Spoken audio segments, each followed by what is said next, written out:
These are the stories of 10 of the greatest paintings in the world. I'm Andrew Marr. Art, not politics, is the great passion of my life. For me, it gets to the heart of what it is to be human.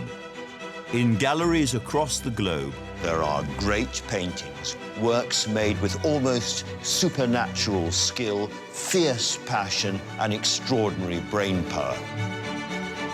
Now I want to tell stories behind some of the most iconic images in history, pictures like Leonardo's Mona Lisa, Van Gogh's Sunflowers, and Turner's Fighting Temeraire, paintings that represent the pinnacle of what people can do with paint and bristles. His watercolours, described as miraculous. People can't believe the effects that he manages to achieve. It was like you could touch these people. It was like the portrait could speak to you. Behind every picture, there is a story. I'm going to peel back the layers to find out more about the lives of their creators and the worlds they came from. There was something about this middle-class Florentine housewife that intrigued him. Why are these the paintings we all know and love? How were they created? And what makes them the greatest paintings in the world?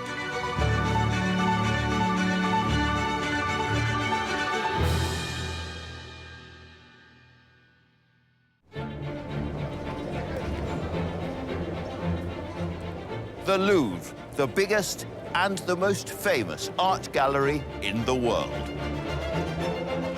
It's a colossal museum covering an area larger than 10 football pitches, holding an extraordinary collection of around 5,000 paintings and nearly 500,000 objects. Every year it's visited by nearly 10 million people. If they all came on the same day, the queue here would stretch to Moscow.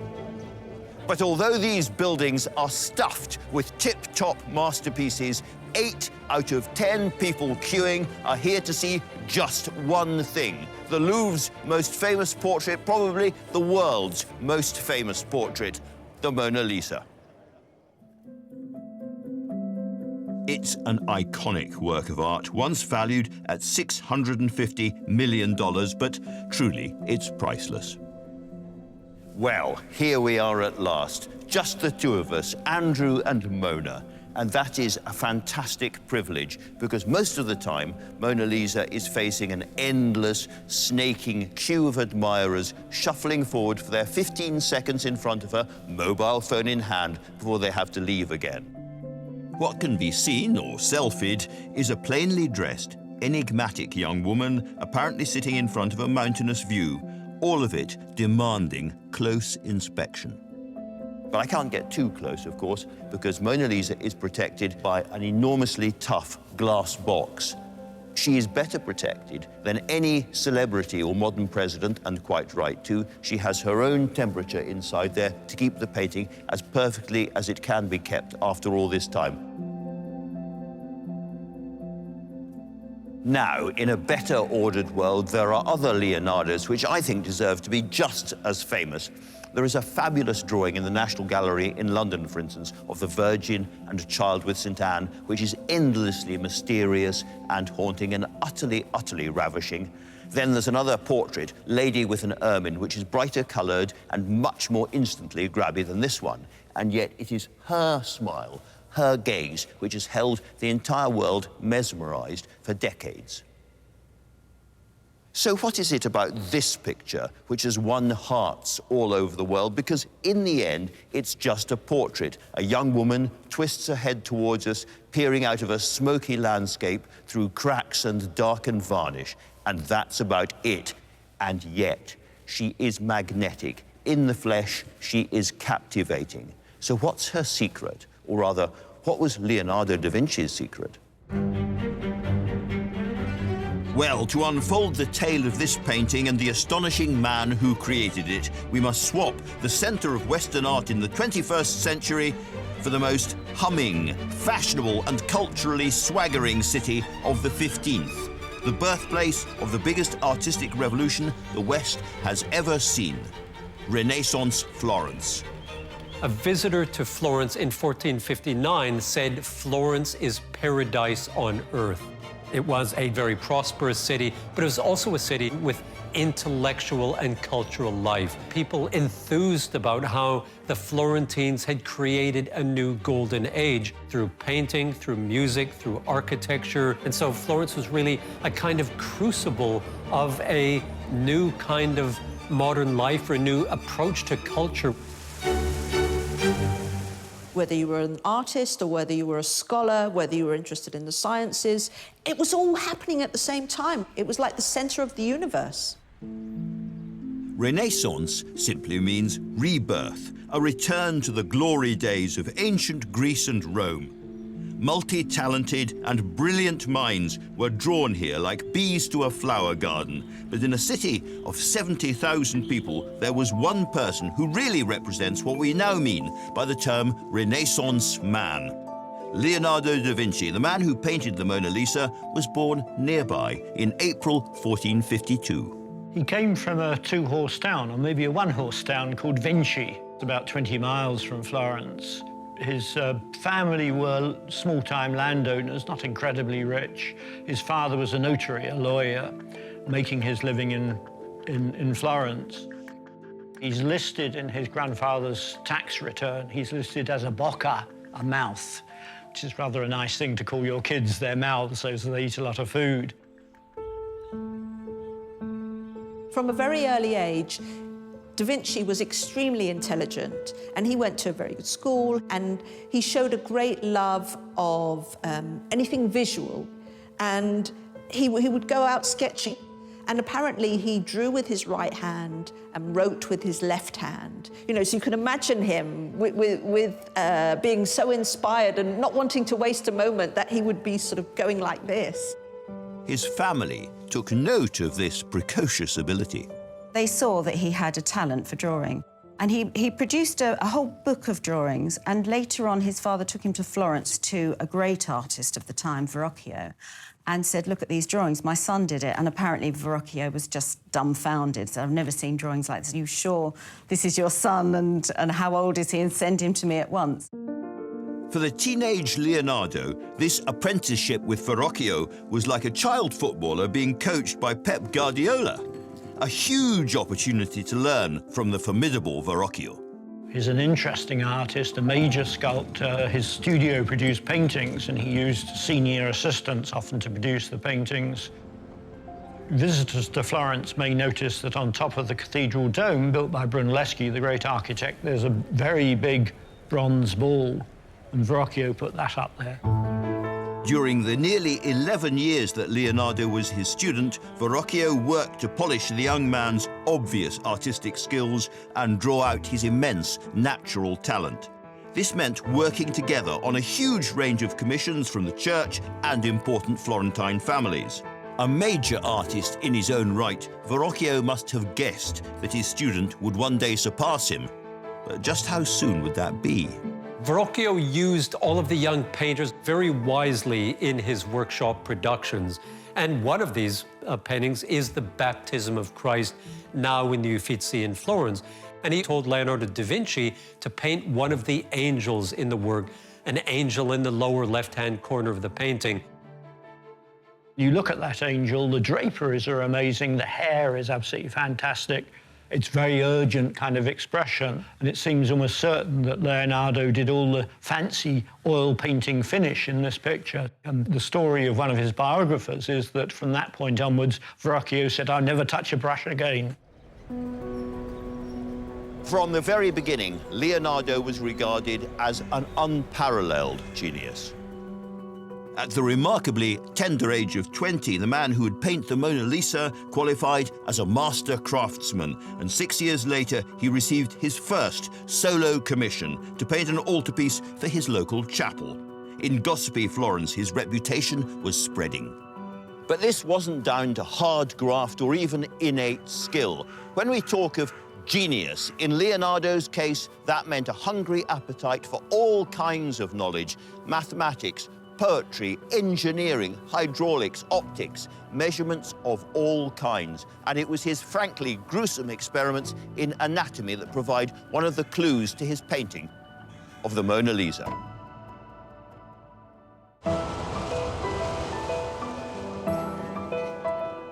The Mona Lisa might be familiar, but she can bring you to your knees. The pride and joy of the world's biggest art gallery, the Louvre. This is the most recognizable painting in the world, produced by history's most influential artist. In all of art history, there has never been anybody remotely like Leonardo da Vinci. Right from the first, when he was apprenticed as a teenager into a workshop, everyone around him thought he was something special. His services were in hot demand from bishops, rival rulers, and the new rich. For the first 30 years of his career, Leonardo moved restlessly through the major cities of northern Italy, most notably Florence, Venice, and Milan, traveling wherever commissions and his curiosity took him. He had such a short attention span that nowadays they would have said he had ADHD, which fits really because he was always looking for a new inspiration.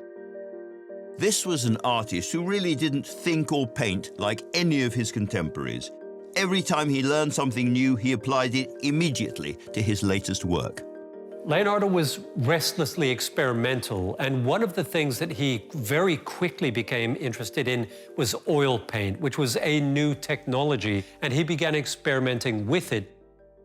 You could create highlights, you could create luster, you could create transparency, you could do veils, you could do atmosphere in the landscape. So he was a great pioneer of oil painting and, in fact, pushed the technique further than anyone had done to that point. Using this newly developed skill with oil paints, Leonardo created a whole series of works. In 1482, he made Adoration of the Magi. In 1483, The Virgin on the Rocks, and in 1494, he was commissioned by the Duke of Milan to paint The Last Supper for the convent of Santa Maria delle Grazie. What makes this so revolutionary is not the paint he used, but Da Vinci's first brilliant use of perspective, making a two-dimensional image look three-dimensional. In the history of art, his use of perspective was a radical jump, a different way of thinking that would shape also how he approached the Mona Lisa.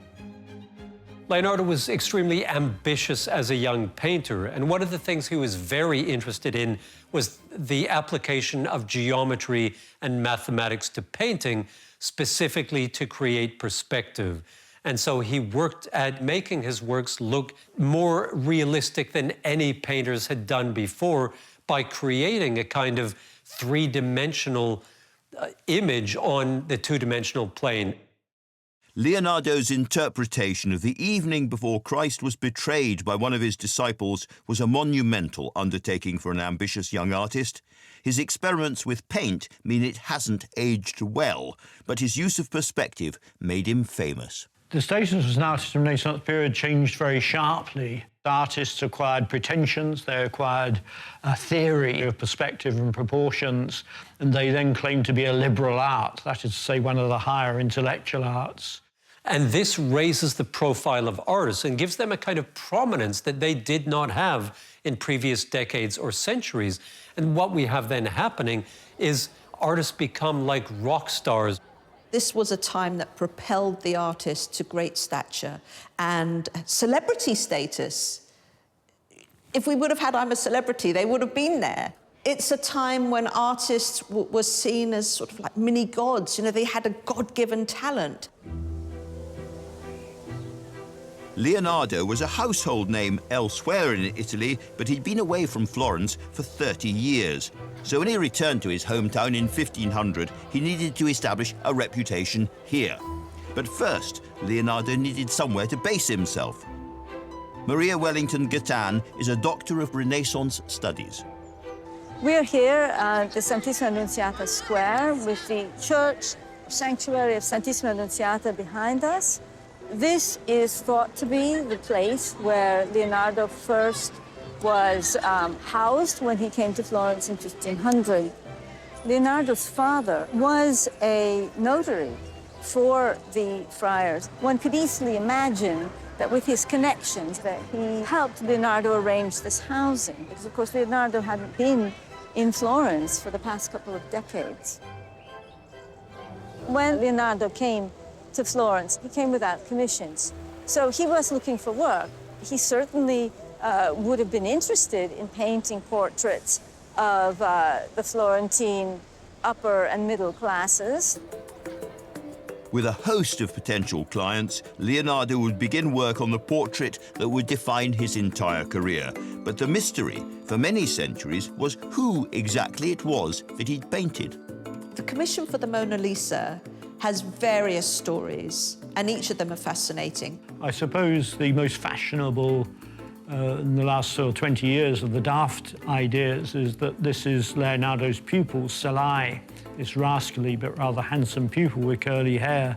That it's a portrait of Salai in drag. Some people said she was his mother. Some people said she was the Virgin Mary or the Duchess of Milan. Some people say it's a self-portrait of him whilst he's dealing with his homosexual tendencies, and at that time being a homosexual was against the law. It seems that this extraordinary picture must have an extraordinary explanation, but in fact this extraordinary picture has a sober explanation. And the sober answer to the mystery is found in where Leonardo was living and in his father's business relationships.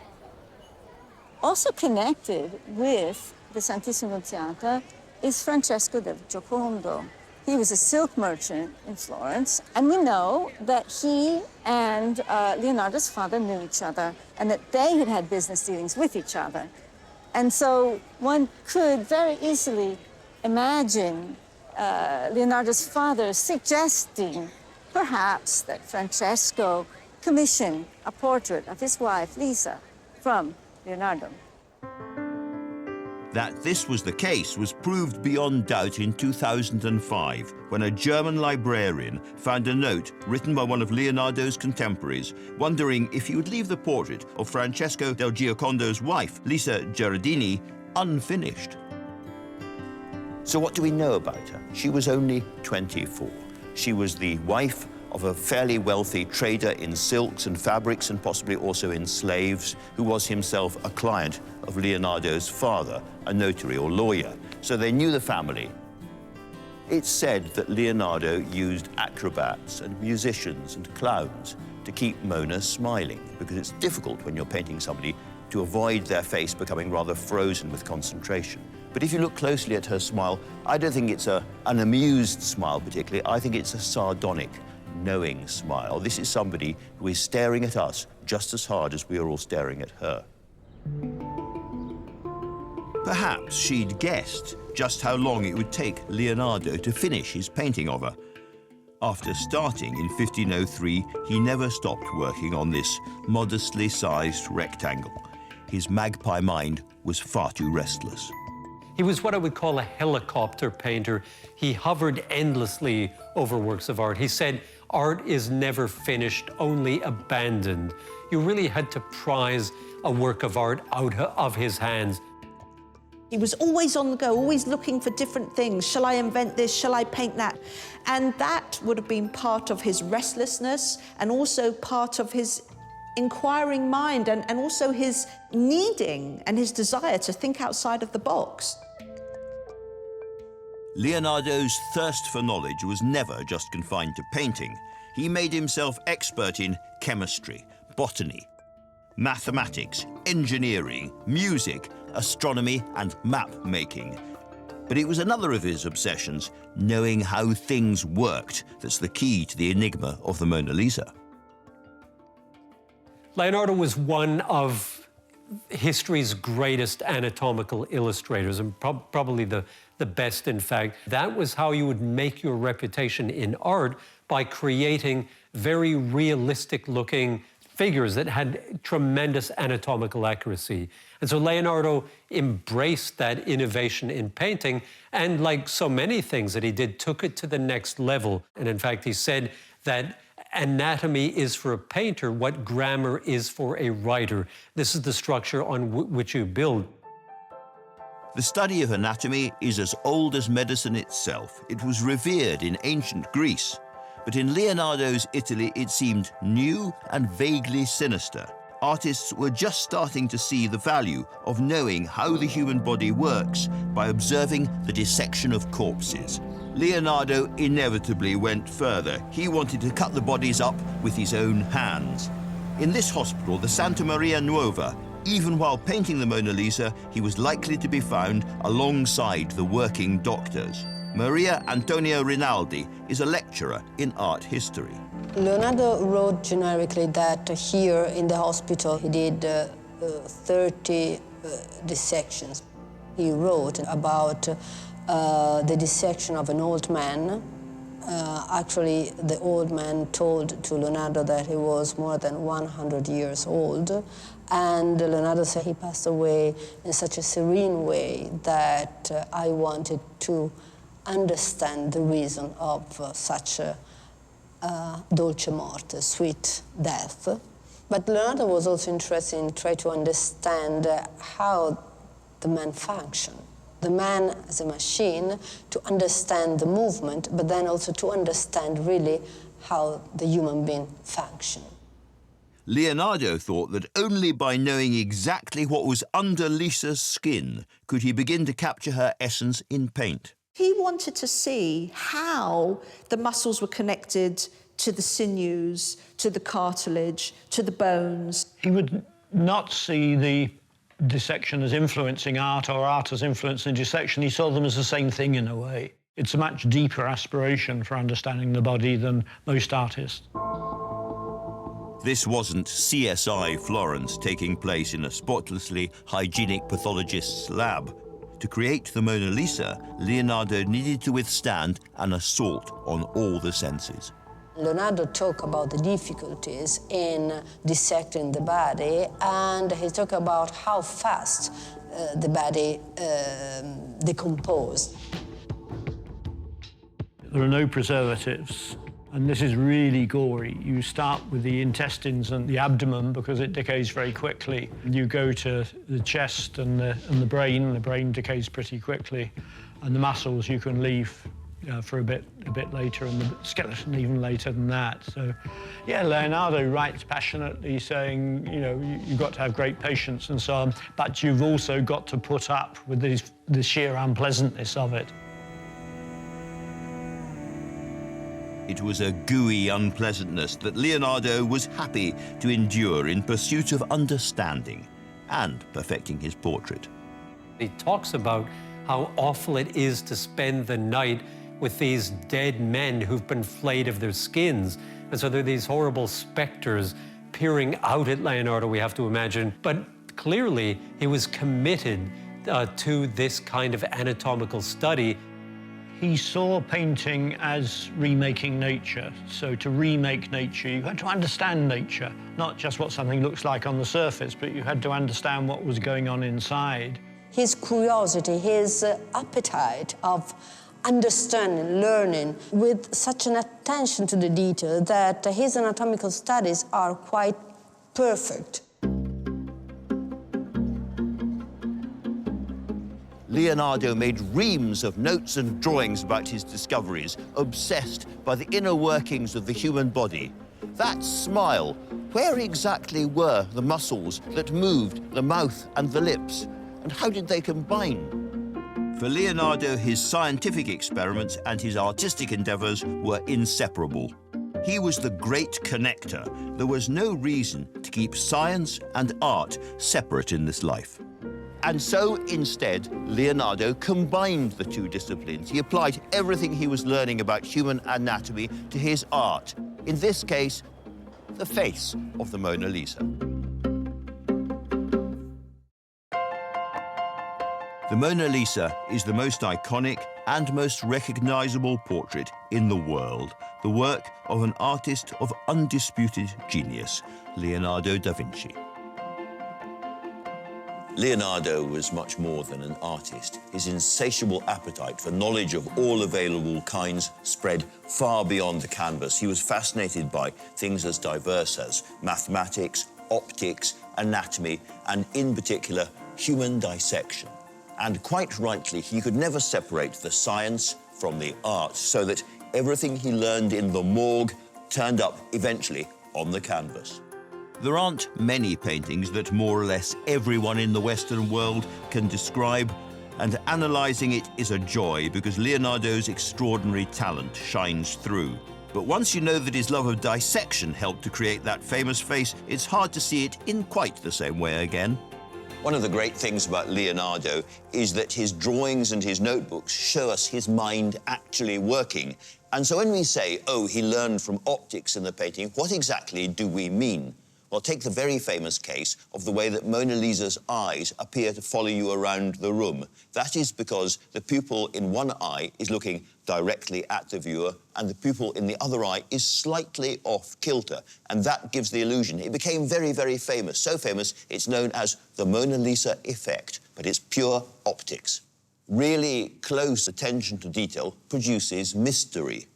Take the case of Mona Lisa's famous smile. Now, if you look directly at her, she doesn't seem to be smiling at all. But if you glance to one side, she does seem to be smiling. And that is because of sfumato, this famous smoky technique that Leonardo uses right at the corner of her lips. After cutting up eyes and studying optical theory, Leonardo recognised that vision is only sharp when we look at things straight on. The eyes can be fooled. By painting extraordinarily fine downward lines at the corners of her lips, he creates the effect. She isn't smiling. Let your gaze widen and the lips blur. The corners appear to lift, her lips change shape. She is smiling.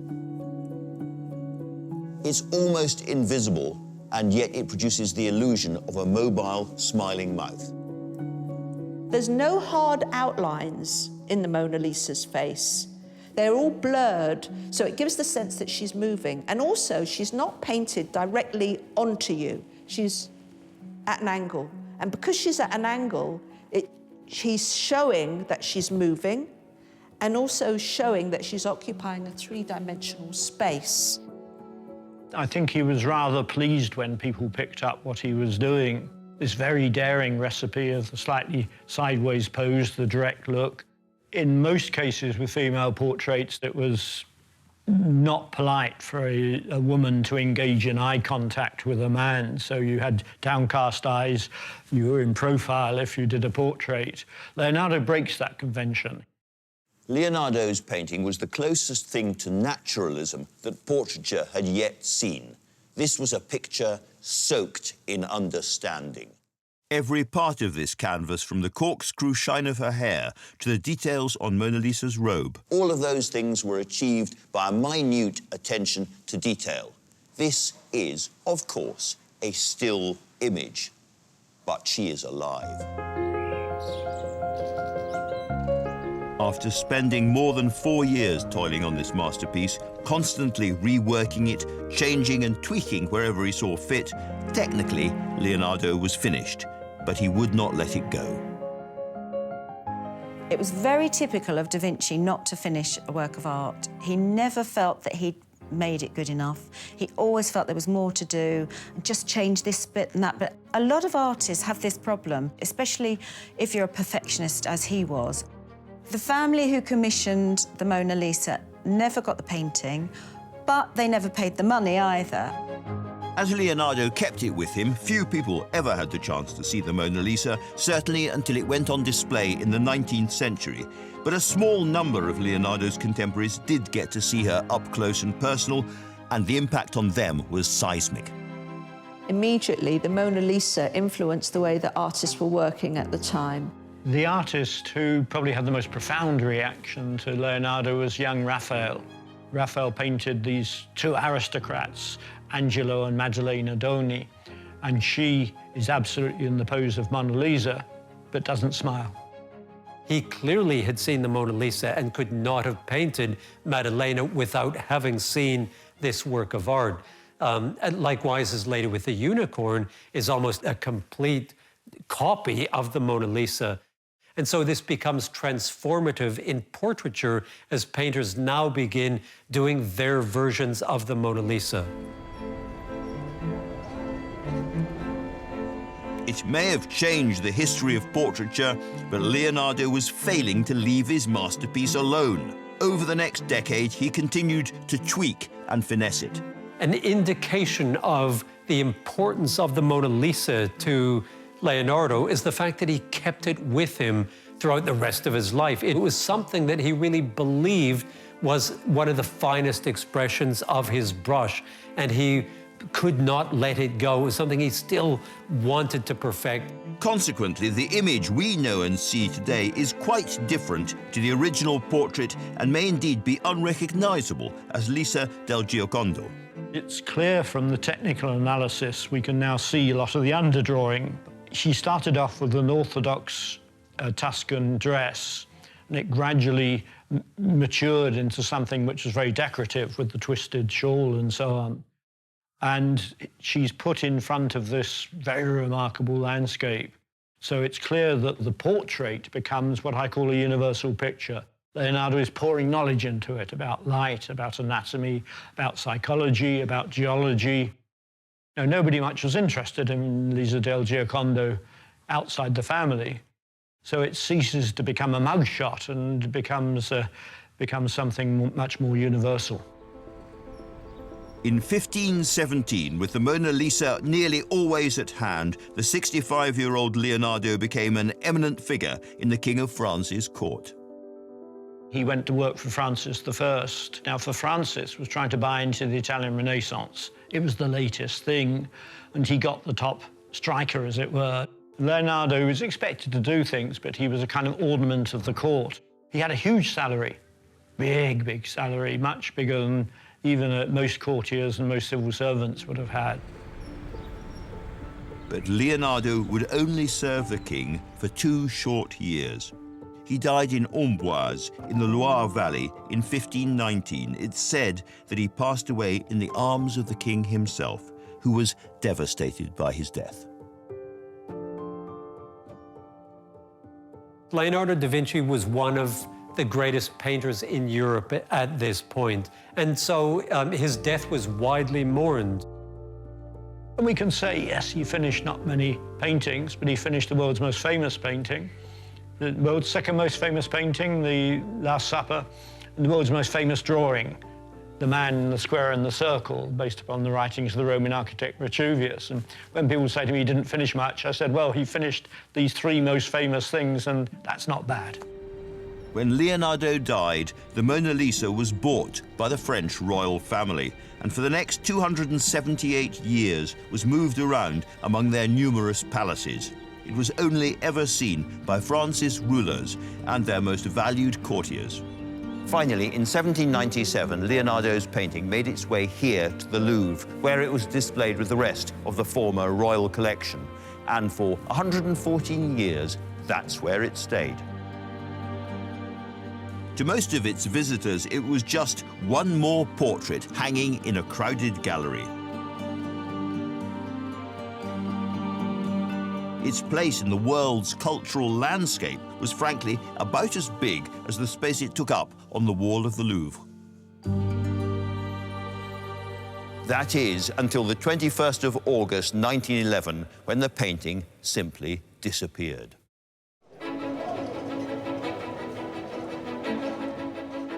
Nowadays, people all over the world can identify the Mona Lisa at a glance. It is unquestionably the most famous portrait ever created, endlessly reproduced, and hugely influential all over the globe.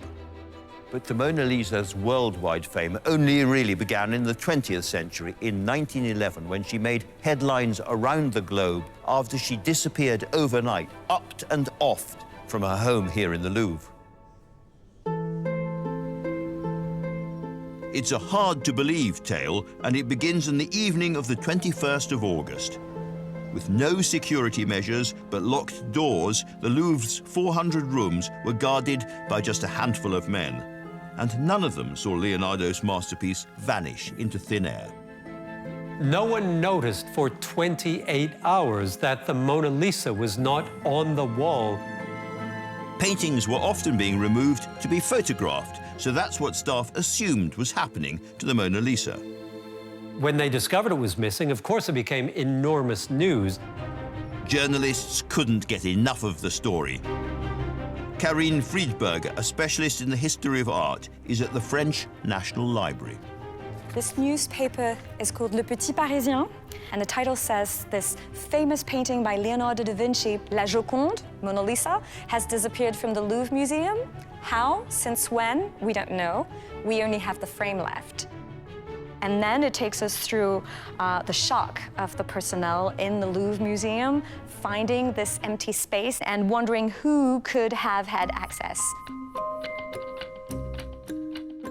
Now, for the first time, anyone who bought a newspaper knew about the Mona Lisa. The Louvre was closed for 9 days, and when it reopened, something rather extraordinary happened. The public reaction was just astonishing. People would queue for hours and hours to go into the Louvre, but they couldn't see the Mona Lisa because it had been stolen, but they just wanted to see the wall space where the Mona Lisa was once hanging. More people came to see the missing Mona Lisa than actually had been coming to see the Mona Lisa herself in the years before that. They left offerings by it and notes. People wept when they saw that it wasn't there. It became a bit hysterical. No one was arrested and charged, and there were no clues to follow. The Paris police force's reputation plummeted. But, by contrast, her disappearance turbocharged the Mona Lisa's fame. One of the things that happened in the aftermath of the theft is that the Paris police put the Mona Lisa's image, thousands of them, on every street corner in the city. And it gave an incredibly wide exposure to the painting. This very quickly became a worldwide story. And it so happens that the postcard sellers outside the Louvre made quite a lot of money selling those postcards to visitors who were coming to see the Mona Lisa in the Louvre, and since it wasn't there, they were actually buying the postcards. And while no end of reproductions were being made, the enigmatic original remained lost. 2 years passed, and hope for her return was fading. Then, out of the blue, in 1913, a letter found its way to the Uffizi Gallery in Florence, signed Leonardo, and offering to sell the Mona Lisa. The Uffizi's director agreed to meet Leonardo, and in a sting operation, the police swooped and arrested him. The seller's real name was Vincenzo Peruggia. Peruggia, an Italian worker who was working at the time in the Louvre, hated the fact that the French had one of Italy's greatest paintings, and it was his prime desire to return it back to Italy. So he went in one night after work, dressed as a workman, and while nobody was about, he took it off the wall and he took it home. His argument was that he was an Italian patriot and he was returning this painting to the land of its birth because of the fact that he said Napoleon had stolen it from the Italians, which of course did not happen. It traveled to France in the baggage of Leonardo da Vinci himself. Peruggia pleaded guilty to theft, and he served 8 months in prison. With the thief imprisoned and the now world-famous Mona Lisa on her way home, all of Paris was jubilant. Once it was found and it was brought back, there was like a huge city party, huge carnival. It's been said that in bars across Paris, can-can girls performed, dressed as the Mona Lisa. People dusted their faces with yellow paint, people shaved their eyebrows and made their hairline bigger to look like the Mona Lisa. Back in the Louvre, the Mona Lisa's place in the history of art had been secured forever. And she became a celebrity. Even so much so that even now the Mona Lisa has her own postbox, allegedly. She gets mail. And that new global fame made the Mona Lisa into the Marilyn of the early 20th century. A new cultural icon had been born. Everyone wanted to see the small, famous painting in the flesh, and her travels on loan abroad were treated like a royal tour, prompting a semi-hysteria wherever she went.